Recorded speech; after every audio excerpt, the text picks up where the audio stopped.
Sounds like Europe. Cross-border podcasting. Hello and welcome to Sounds like Europe, cross-border podcasting, a project brought to you by WePod. I am your host, Javi Caminero, and on this episode, I'd like to focus on the current state of the podcasting audience in Europe. According to Finestack, there are at least 850,000 active podcasts in the world. A research conducted by consulting company Altman Solomon shows that every day, around 17,000 new podcasts are published. I'm well aware that some people listening to this could think there are way too many podcasts and keeping track of all of them is impossible. But I prefer to see these big numbers as the proof that confirms there are podcasts for everyone. If you are into sports, politics, comedy shows, or even if you want to know everything about the WePod project, there is a podcast for you. Anyway, it's safe to say podcasts have become a global phenomenon, but the success of a podcast is heavily conditioned by its social context. The formats that are huge hits here in Spain could be less successful in Poland or Ireland. I'm joined by Edu Alonso, head of podcast for Southern and Eastern Europe at Spotify, to understand how the European audience listens to podcasts. Hola, Edu. Hola, hello everyone. First of all, Edu, I'd like you to tell us your story. What's your relationship with podcasting and how did you end up working as head of podcast at Spotify? Well, I joined the Spotify band back in January 2021. I've been working for the entertainment industry for more than 10 years. It's also fair to say that I used to work for more video and cinema companies before, very close to video on demand platforms. And suddenly this opportunity to join Spotify came up. So I should say that it is my very first experience in the audio world. It's also true that the audio, of course, is part of the entertainment industry. And it's also fair to say that Spotify is more visual than ever, no? Now that we launch video podcasts as well. So my passion has always been to bring content closer to the audience. So that's why I ended up here in Spotify working for the podcasting industry. How did you transition from the more visual entertainment world to podcasting? Was it easy for you?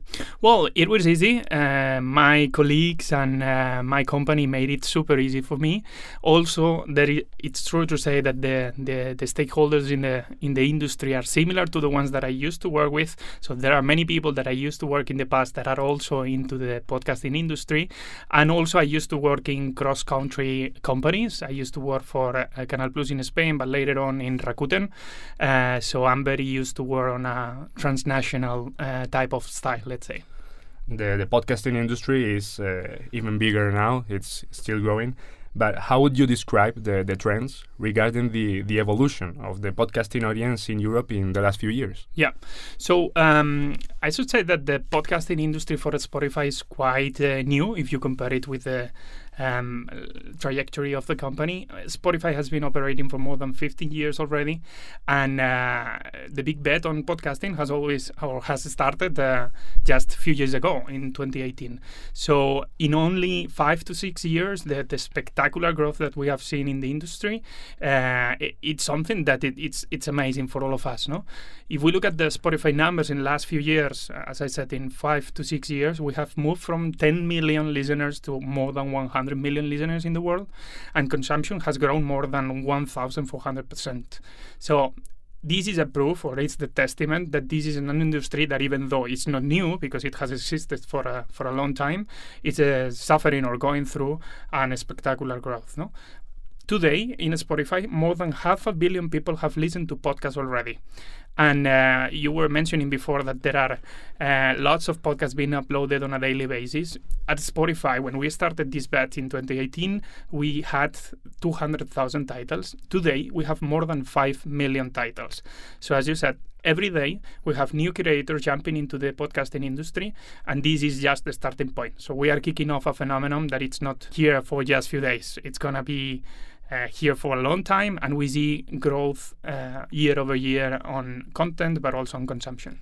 And when you look back these few years, these 5-6 years you were talking to me about, is there any format or any genre that works everywhere, that is like a safe bet? Well, generally speaking, I think podcast consumption is something that is still hyper-local because of the language, of course. I mean, we are lucky, especially here where we are speaking in Spain, that we are using Spanish, that it's a language that more than 500 million people speak in the world, so the content can travel very well. But it's also true that it's we need to look at the country market by market to understand how the dynamics work. It's also true that there are some trends that are cross-country in Europe. Usually we should say that entertainment is the only category that you can really see it across markets performing very, very, very well.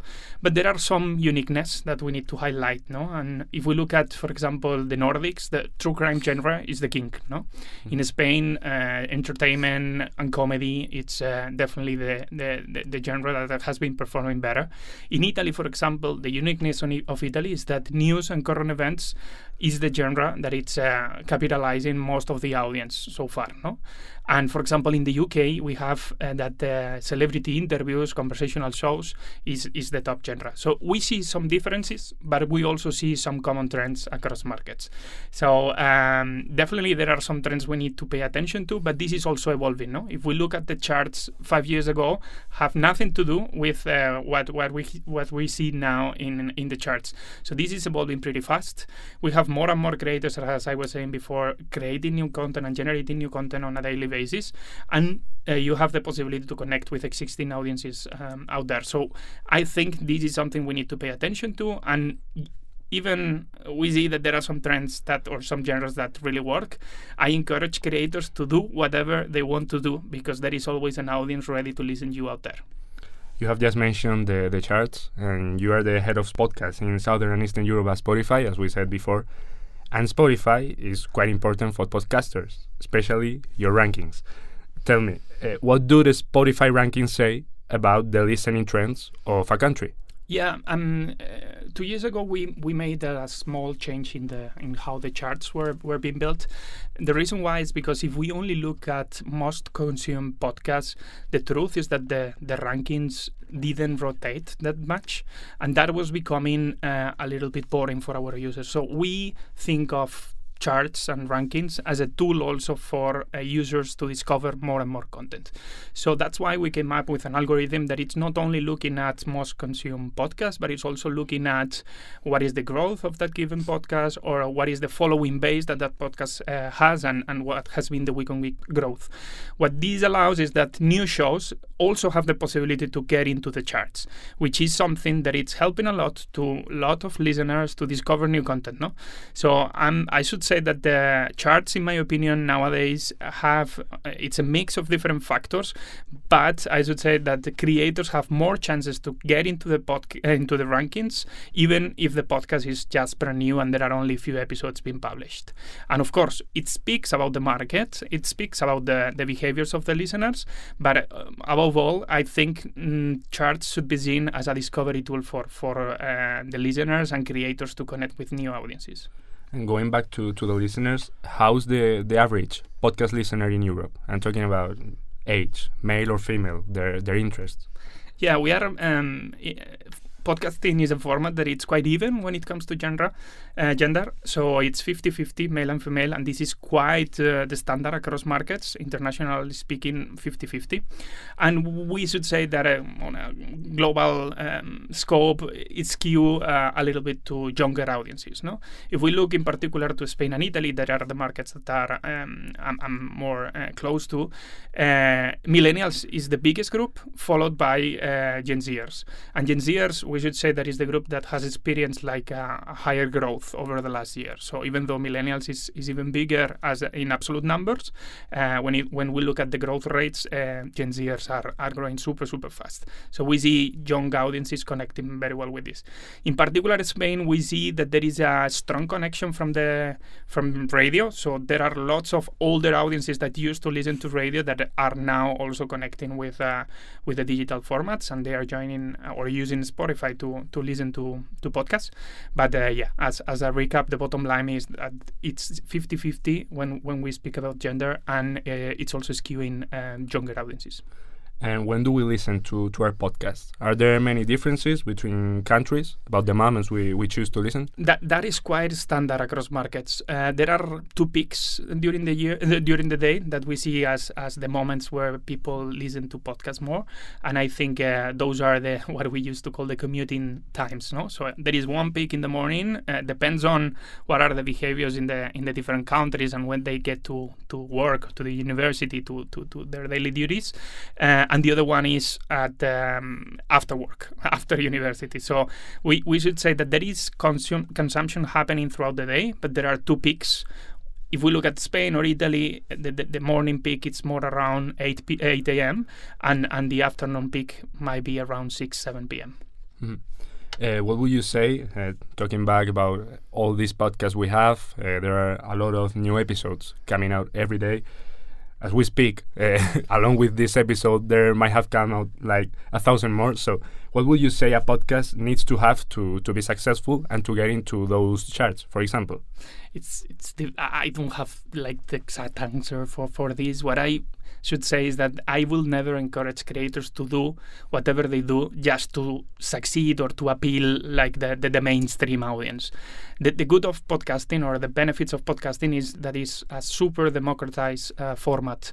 What that means is that you have the chance, thanks to the digital world we live in, to connect with existing audiences. And you may have like a super niche show that suddenly is appealing a group of people that it's super engaged with your show, and you don't need to appeal the rest. I mean, you are doing something for, soccer fans. It's quite mainstream, but let's say another niche sport that not many people like. But maybe there are not that many podcasts about it, and you suddenly engage with that audience, and you make sure that audience is actually having you as the main reference in the podcasting world to speak about that topic. So, coming back to your question, I don't think there is like one final advice, one final clue that will resolve all of the problems or answer all the questions, but I definitely think, and I encourage creators to do what they like to do and connect with the audience they want to connect. So it's not only about numbers, it's also about how strong the connection you build up with your audience is looking like. For all our cricket lovers out there, Exactly. Just in case you might be starting a podcast soon. I was looking for that type of sport. Cricket sounds good to me. Yeah. And before we finish the episode, Edu, I would like you to answer to me 3 questions about the podcasting industry. I always do these questions to everyone who comes here to Sounds Like Europe. In this case, your country happens to be the same as mine, so let's see if we are on the same page. What would you say is the most important podcast in your country right now? Whoa, it's a difficult question. I think if you will ask me this question, I think we should definitely highlight those podcasts. Of course, there are many good podcasts and important podcasts in the market right now, and that made history in the past. But I think there are some that maybe for given reasons they have made history, or they have become like a milestone in our story, and if I highlight them is because I think they have helped to move the industry in one given direction, no?